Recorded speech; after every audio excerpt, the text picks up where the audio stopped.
बिस्मिल्लाहिर्रहमानिर्रहीम। व्यूअर्स, उम्मीद है आप लोग खैरियत से होंगे। तो व्यूअर्स, हमने चैप्टर नंबर 3 शुरू किया है वेक्टर, और इसका एक्सरसाइज नंबर 3 जो है ना वो हमने स्टार्ट किया है। इसमें क्वेश्चन नंबर 1 और 2 हो गए हैं। तो आज हम क्वेश्चन नंबर 3 जो है ना उसको करने जा रहे हैं। तो क्वेश्चन नंबर 3 का स्टेटमेंट इस तरह है कि इन triangles O P Q O P is equal to P. यहाँ पर ओ पी आपको नज़र आ रहा है वेक्टर फॉर्म में, हेड टू टेल रूल के बेस पर मैंने इसको प्लस किया है। तो ओ पी जो है इसका मैग्नीट्यूड पी के बराबर है, ओ क्यू का जो मैग्नीट्यूड है वो क्यू के बराबर है। ठीक है, इसके बाद ये कह रहे हैं and S lies on O Q, और एस जो है ना एक पॉइंट है जो कि किया है ओ क्यू के ऊपर ड्रा हो रहा है, such that O S is equal to 3SQ। तो स्टूडेंट इसको मैं यहाँ पर फिर इसको एक्सप्लेन करूँगा कि इसका मतलब क्या है। State in term of P and Q, जो आपको नीचे ये रिक्वायर्ड जो फॉर्म है ना इसको आप लोगों से मांगा है पी और क्यू की शक्ल में, यानी कि ओ आर को आपको इसका रिजल्ट ले हैं पी और क्यू की शक्ल में, और पी क्यू का रिजल्ट लाएं पी और क्यू की शक्ल में। इसी तरह ओ एस के रिजल्ट में सिर्फ और पी क्यू होने चाहिए। इसी तरह आर एस जो है ना फाइनल जो इसका रिक्वायर्ड फॉर्म है इसका रिजल्ट भी पी और क्यू की शक्ल में होना चाहिए। ठीक है ना। अच्छा स्टूडेंट्स, हमने सबसे पहले क्या मालूम करना है, ओ आर को मालूम करना है। ठीक है ना। तो ओ आर ये हमारा पहला टारगेट है। तो स्टूडेंट यहाँ पर इन्होंने स्टेटमेंट में हमें कहा है कि ये ओ आर जो है ना, ओ आर जो है ना स्टेटमेंट में हमें बताया गया था कि ये क्या है, ये ओ पी का मिड पॉइंट है। तो ओ आर जो है ना ये हमारा पहला टारगेट है। ओ आर क्या है, आर जो है ना ये midpoint of O P है। तो मैं यहाँ पर लिख सकता हूँ कि since O R is equal to O P by 2। ठीक है ना, क्योंकि ये ओ पी का मिड पॉइंट है। तो मिड पॉइंट किसी भी चीज़ का मिड जब हम मालूम करते हैं तो इसको क्या करते हैं, 2 से डिवाइड करते हैं। तो ये इसका मिड पॉइंट है। और स्टूडेंट हमें दिया गया है कि ओ पी का मैग्नीट्यूड क्या है, ये पी है, लिहाजा ओ पी की जगह हम क्या लिख सकते हैं, पी बाई 2। तो स्टूडेंट हमारा पहला आंसर आ गया है ओ आर का किस चीज़ के बराबर हो गया, पी बाई 2। ये हमारा पहला रिजल्ट है, इसको हमने इन टर्म ऑफ पी लिख लिया है। ठीक है ना, क्योंकि इन्होंने हमसे result in term of P और क्यू मांगे हैं। तो ओ आर जो है ये पी बाई 2 के बराबर है। ठीक है ना। तो हमारा पहला आंसर आ गया है। अब इसका जो पार्ट नंबर 2 है, ये क्या है, पी क्यू है। तो पी क्यू अब हमने मालूम करना है कि ये पी क्यू जो है ये किस चीज़ के बराबर है। पी क्यू स्टूडेंट आपको नज़र आ रहा है, ये देखिए ये पी क्यू है। ठीक है ना, इसका अब हमने रिजल्ट मालूम किया। तो स्टूडेंट आप लोगों ने वेक्टर सम में पढ़ा है हेड टू टेल रूल के बेस पे कि ओ पी क्यू जो है इसको हम इस तरह मालूम कर सकते हैं कि O Q is equal to किस चीज़ के बराबर है, ओ पी और प्लस पी क्यू। तो स्टूडेंट आप देखिए हमारा जो टारगेट है हमसे पार्ट नंबर 2 में पी क्यू मांग रहे हैं। तो पी क्यू ये है, इससे ओ पी इधर ले आए। तो O P O Q minus O P which is equal to P Q. इसको ज़रा मैं सेट लिख रहा हूँ, पी क्यू में इस सेट पर लिख रहा हूँ, विच इज़ इक्वल टू इसको उधर लिख लेते हैं ना, O Q minus O P. तो स्टूडेंट हमें पता है कि ओ क्यू जो है, ओ क्यू किस इसके बराबर है, ये आपको डायग्राम में नज़र आ रहे हैं, ये क्यू के बराबर है, माइनस इसी तरह, और ओ पी जो है ना इसका मैग्नीट्यूड क्या है, पी है। तो स्टूडेंट ये हमारा सेकंड रिजल्ट आ गया है, पी क्यू जो है इन टर्म ऑफ क्यू और पी। ओके।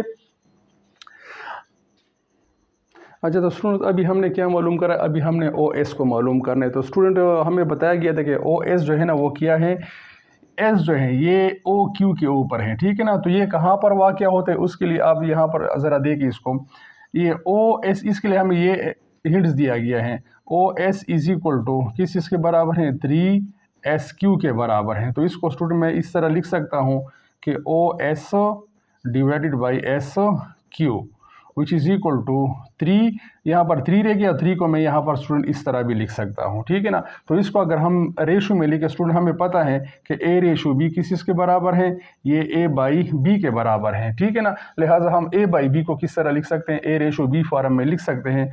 तो A O S ratio S Q which is equal to, इसको भी इसी तरह लिखिए 3:1। इसका मतलब ये हो गया कि ओ एस जो है ना, ओ एस ये क्या है, एस जो है ये ओ से कितने फासले पर है, ये 3 के फासले पर है, ठीक है। यहाँ पर S इधर आ गया, ठीक है, और SQ जो है ना ये क्या है, ये 1 के बराबर है। तो स्टूडेंट इस डायग्राम को ज़रा समझे, तो इसी बेस पर अभी हमने काम करना है, ठीक है ना। तो अब यहाँ पर देखें, तो स्टूडेंट जब भी किसी लाइन के ऊपर 3 पॉइंट्स हो, ठीक है, तो इसका मैं अलग डायग्राम यहाँ पर बना लेता हूँ। ये स्टूडेंट आप देखें, ये O है, ठीक है ना, ये S है और ये क्या है, ये Q है। तो OQ जो है, OQ ये किस के बराबर होगा, ये OS और प्लस यानी कि OS plus SQ plus SQ के बराबर है, ठीक है ना। तो अब हमारा जो टारगेट है वो किया है, वो तो OS मालूम करना है। लिहाजा स्टूडेंट ये OS को यहीं पर छोड़ दे, SQ को इधर शिफ्ट कर ले। तो OQ minus SQ which is equal to OS, ठीक है। ये वेक्टर फॉर्म है, इसके ऊपर आप वेक्टर ड्रा करें। लिहाजा OS which is equal to, इसको मैं ज़रा चेंज कर रहा हूँ यहाँ पर, ये प्रॉपर्टी है हमारे पास कि आइडेंटिटीज़ हैं, ठीक है ना। तो OS को मैं इस तरह भी लिख सकता हूँ कि OS is equal to OQ minus SQ। तो स्टूडेंट इसकी वैल्यूज़ आप यहाँ पर भी लगा सकते हैं कि OQ हमारे पास किस चीज़ के बराबर है, OQ हमारे पास Q के बराबर है। ये आपको स्टूडेंट यहाँ पर नज़र आ रहा है, स्टेटमेंट में आपको बताया गया है कि OQ जो है ना इसका मैग्नीट्यूड Q के बराबर है, ठीक है ना। अब यहाँ पर SQ रह गया है। तो स्टूडेंट SQ को मैं इस तरह, आप ज़रा SQ को ये डायग्राम में देखें, SQ ये फासला है, ये देखें ये फासला, ठीक है ना। पूरे लाइन को अगर आप ड्रा करें 3:1 है, तो सम ऑफ रेशो क्या आता है, 4 आता है। लिहाजा इस SQ को मैं इस तरह लिख सकता हूँ। स्टूडेंट इसको ज़रा देखिए, ये पॉइंट है, इसमें SQ which is equal to OQ minus 1/4 पूरा जो लाइन है वो क्या है, वो OQ है, ठीक है ना। SQ की जगह हम लिख सकते हैं कि 1/4 ऑफ OQ। तो अब इसकी वैल्यू हमारे पास मौजूद है, OS which is equal to OQ, Q किस, ये Q के बराबर, ये हमें स्टेटमेंट में बताया गया है, माइनस 1/4। तो फिर OQ आ गया, इसकी जगह Q लिख ले। तो स्टूडेंट इसको मैं यहाँ पर इसका LCM ले रहा हूँ, इसको आप Q/4 भी लिख सकते हैं, ठीक है। तो इसका LCM किस चीज़ के बराबर हो जाएगा, 4 के बराबर हो जाएगा। 4 को इस Q के साथ मल्टीप्लाई करें, 4Q माइनस Q। लिहाजा OS हमारे पास जो वेक्टर आ रहा है ये किस चीज़ के बराबर आ जाएगा, 3Q डिवाइडेड बाई 4। ये हमारा आ गया तीसरा रिजल्ट, ठीक है ना। OS किस चीज़ के बराबर हो गया, 3Q/4 के बराबर आ गया। अच्छा स्टूडेंट, हमारा आखिरी जो पार्ट है वो है RS। तो स्टूडेंट RS को ज़रा आप देखें, ये S को मैं ज़रा एक्सटेंड कर रहा हूँ R तक, ठीक है। तो ये देखें हमारे पास एक ट्रायंगल बन रहा है, ये साइड और ये साइड। तो स्टूडेंट मैं इसको ज़रा यहाँ पर रफ में बना रहा हूँ। ट्रायंगल हमारे पास कुछ इस शेप का आ रहा है, ठीक है। ये O है और ये R है और यहाँ पर S आ रहे हैं, ठीक है ना। तो वेक्टर डायरेक्शन फॉर्म में इस तरह आ रहे हैं, ठीक है। तो अब हमारे पास जो हमारा जो रिज़ल्ट है वो क्या है, वो ROS है, ROS। तो स्टूडेंट इसको अगर आप हेड टू टेल रूल के बेस पे देखें, OS जो है ना हमारे पास किस चीज़ के बराबर है, OS, ये OR वेक्टर और प्लस RS इसके बराबर है, ठीक है। हमें चूँकि RS चाहिए, लिहाजा RS को यहीं पर छोड़ दे और बाकी OR को इधर ले आए OS की तरफ, ठीक है। चीज़ minus RS is equal to OS minus OR। तो अब स्टूडेंट आप देखिए ज़रा, इसको RS जो है ये किस चीज़ के बराबर हो जाएगा, OS की वैल्यू अगर आप देखें हमारे पास यहाँ पर पड़ी है, ठीक है ना। इससे पहले पार्ट में हमने OS को मालूम किया था, किस चीज़ के बराबर है, 3Q/4 के बराबर है, माइनस OR। और OR जो है ये भी आपको यहाँ पर नज़र आ रहा है। हमारे पास पहले रिजल्ट का जो आंसर है ये मैंने यहीं पर इसलिए लिखा था कि ये यहाँ पर रिपीट हो रहे हैं। तो OR जो है ये किस चीज़ के बराबर है, ये P/2 के बराबर हैं। तो P/2 इसकी वैल्यू लगा, अब इसका LCM करना है। तो RS इज इक्वल टू किस चीज़ के बराबर हो जाए, LCM इसका बनता है 4। तो 4 के ऊपर क्या है, 3Q है, इसको इसी तरह लिखिए, 4 को 2 से डिवाइड करें 2 आता है, लिहाजा P के साथ क्या मल्टीप्लाई हो जाएगा, 2 मल्टीप्लाई हो जाएगा, ठीक है। तो हमारे पास आगे हैं 3Q माइनस 2P और डिवाइडेड बाई 4। तो फाइनल रिजल्ट हमारा बन गया है RS which is equal to 3Q minus 2P whole divided by 4। तो स्टूडेंट ये क्वेश्चन नंबर 3 के सारे पार्ट कंप्लीट हो गए हैं। और इसमें इसको डायग्राम को ज़रा सही तरह समझे तो सारा गेम डायग्राम का है। वेक्टर इसी चैप्टर में हम सारा क्या करेंगे, जितना भी काम करेंगे तकरीबन 80% जो काम होगा वो डायग्राम के साथ रिलेटेड होगा। अच्छा स्टूडेंट, आते हैं क्वेश्चन नंबर 4 की तरफ। 4 में यहाँ पर स्टेटमेंट दिया गया है कि O A C B is a parallelogram. ठीक है ना, ये पैरेललोग्राम का सिंबल मैंने यहाँ पर लिखा है।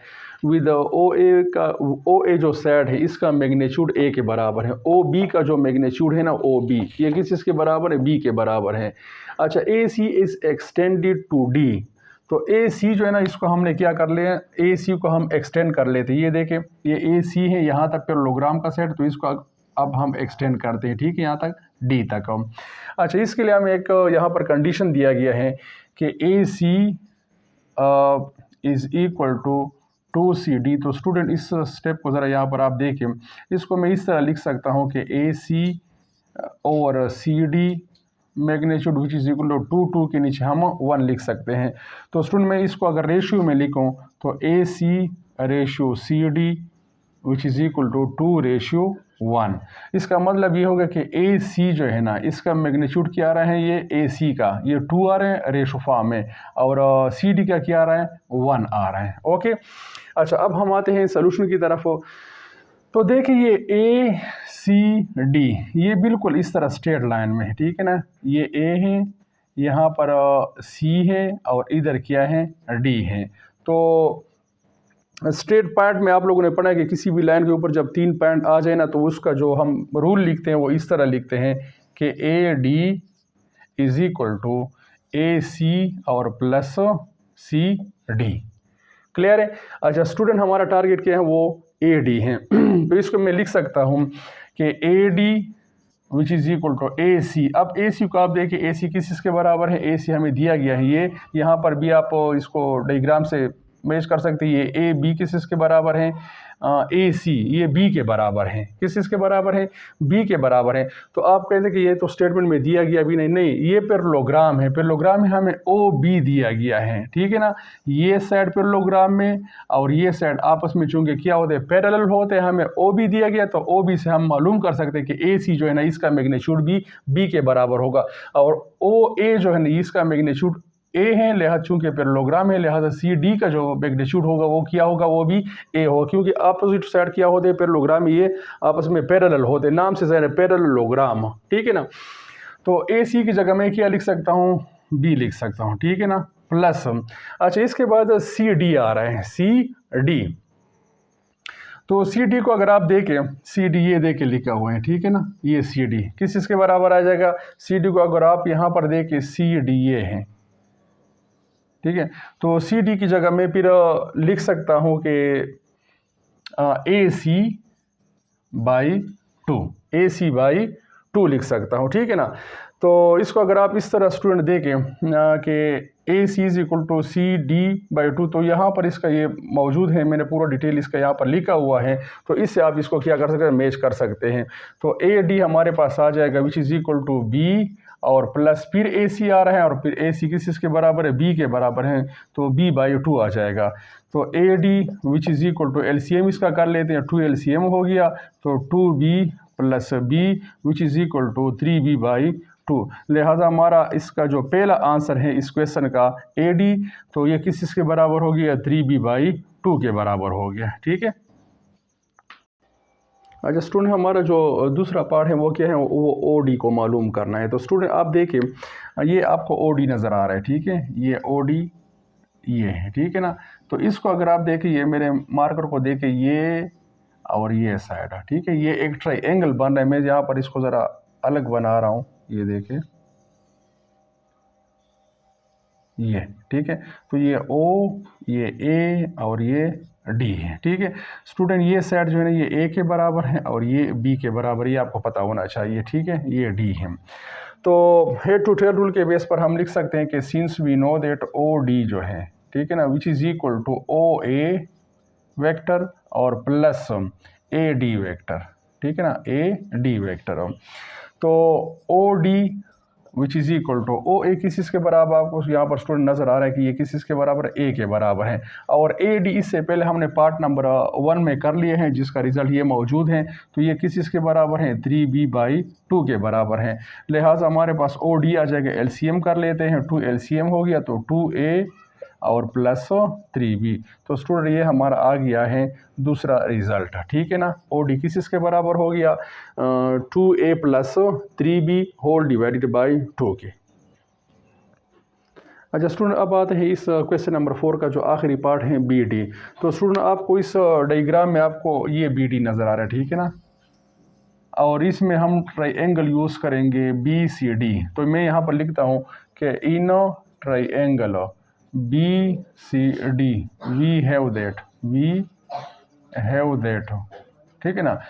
तो इसमें आप देखें बी डी जो है, ये इस ट्राइंगल को मैं यहाँ पर ज़रा आपके लिए यहाँ पर ज़रा आसान बना लेता हूँ। ये देखें, ये बी है, ये सी है और ये क्या है, डी है। ओके, तो इस साइड का हमें पता है कि ये किस चीज़ के बराबर है, ए, क्योंकि ये साइड और ये साइड आपस में पैरेलल है। हमें चूँकि ये दिया गया था और इससे हम मैच कर सकते हैं कि क्या है, बी सी जो है ना, ये भी किस चीज़ के बराबर, क्योंकि आपस में पैरेलल है। ओ ए और बी सी आपस में पैरेलल है, ये ए के बराबर है तो ये भी ए के बराबर है, ठीक है। तो स्टूडेंट आप देखिए, मैं ज़रा इसका ये जो हेड टू टेल रूल हमने किया था ना, इसके बेस पर मैं इसको ज़रा लिख रहा हूँ कि बी डी किस इसके बराबर होगा, बी सी और प्लस सी डी, ठीक है ना।